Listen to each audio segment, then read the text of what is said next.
मेरे बच्चों देखो, मेरे प्यारे बच्चों, जो एक्सप्लिसिट कॉस्ट है वो क्या है? It is the payment to outsider. जब किसी बाहर के व्यक्ति को हमें पेमेंट करनी पड़ती है तो उसको हम बोलते हैं explicit cost. For the hiring factor service. क्या लिखा है मैंने यहाँ पर? Very good. फैक्टर सर्विस को जब हम खरीदते हैं, आपने प्रोडक्शन करना है। प्रोडक्शन करने के लिए जब आप किसी भी चीज की मैन्युफैक्चरिंग करते हो तो मैन्युफैक्चरिंग के लिए आपको मजदूरों की जरूरत होगी ना। और मजदूर आपके घर का हिस्सा है या बाहर का हिस्सा है? बाहर का हिस्सा मतलब आउटसाइडर है।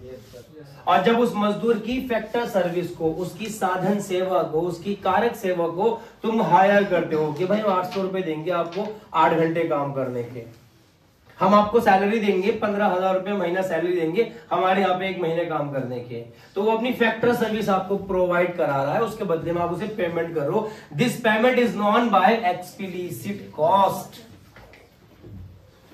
इसको कहते हैं एक्सप्लिसिट कॉस्ट, हिंदी में कहते हैं स्पष्ट लागत जो आपने पेमेंट करी इन टर्म ऑफ मनी। पैसों की शक्ल में किसी बाहरी व्यक्ति का भुगतान करना उसकी साधन सेवाओं के बदले में, यह कहलाता है स्पष्ट लागत। अब इसका मीनिंग बेटा इसे बोलते हैं इट इज, यहां से सुनने की बात है, इट इज इम्प्यूटेड कॉस्ट। कैसी कॉस्ट है बेटे?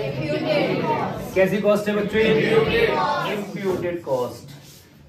इम्प्यूटेड कॉस्ट का मतलब होता है जो पहले से सम्मिलित हो। पहले से सम्मिलित हो मतलब भी बताऊंगा। निहित कहते हैं इसको, निहित कहते हैं।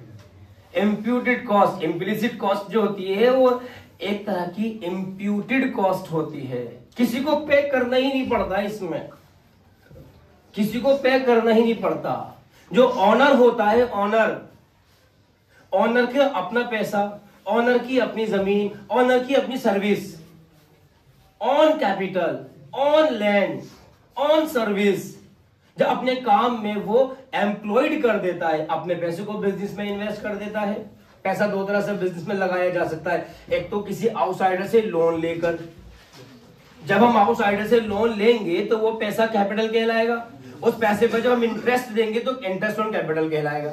अब वही पैसा किसी बाहर के व्यक्ति से नहीं लगवाया, बिजनेसमैन ने अपने ही पैसा बिजनेस में लगा दिया और बिजनेस से ले बिजनेस, ये पकड़ 10 लाख रुपए, अब ये कैपिटल है, इसका इंटरेस्ट चाहिए मुझे, interest on capital. Businessman business से अपना इंटरेस्ट भी निकालता है, लेकिन वो किसी आउटसाइडर को पे नहीं करना पड़ता। ये भी बिजनेस की एक कॉस्ट है, लेकिन ये कौन सी कॉस्ट है? ये इम्प्लिसिट कॉस्ट है। नॉर्मल प्रॉफिट के अंदर इंक्लूड होती है, ये याद रखना। It includes in normal profit, याद रखना इसे। आ सकता है ट्रू फॉल्स में। क्या इम्प्लिसिट कॉस्ट नॉर्मल प्रॉफिट का पार्ट है? Yes, this is the part of normal profit. मैं बिजनेसमैन हूं और मैं अपने बिजनेस में मैनेजर भी खुद बन जाता हूं, तो मैनेजर की सैलरी निकालूंगा मैं, सैलरी फॉर ऑन सर्विस। मैं बिजनेसमैन हूं, मैंने अपनी जमीन ही, अपनी लैंड ही अपनी फैक्ट्री में लगा दी, तो उससे रेंट भी लूंगा।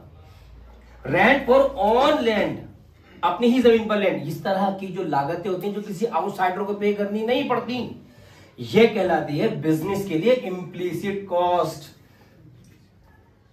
Did you get that? Implicit cost में पूरा मीनिंग कंप्लीट कर दूं। It is imputed cost of self supplied inputs.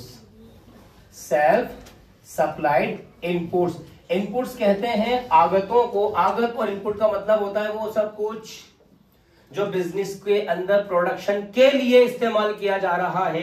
कच्चा माल इनपुट है, इनपुट, प्रोडक्शन आउटपुट। प्रोडक्शन करने के लिए जिन चीजों का इस्तेमाल किया इनपुट, और प्रोडक्शन होने के बाद आउटपुट। Is that clear?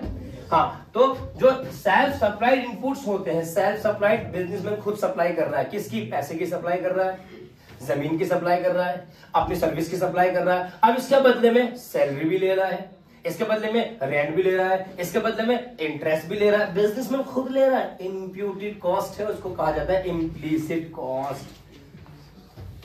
अंदर क्लियर? दूसरा पॉइंट आता है इसके अंदर, एग्जाम पे। क्या था? एग्जाम्पल। अब इसका एग्जाम्पल बता दो यार, फैजुल बता दो। सैलरी जो किसके दे रहे हैं हम?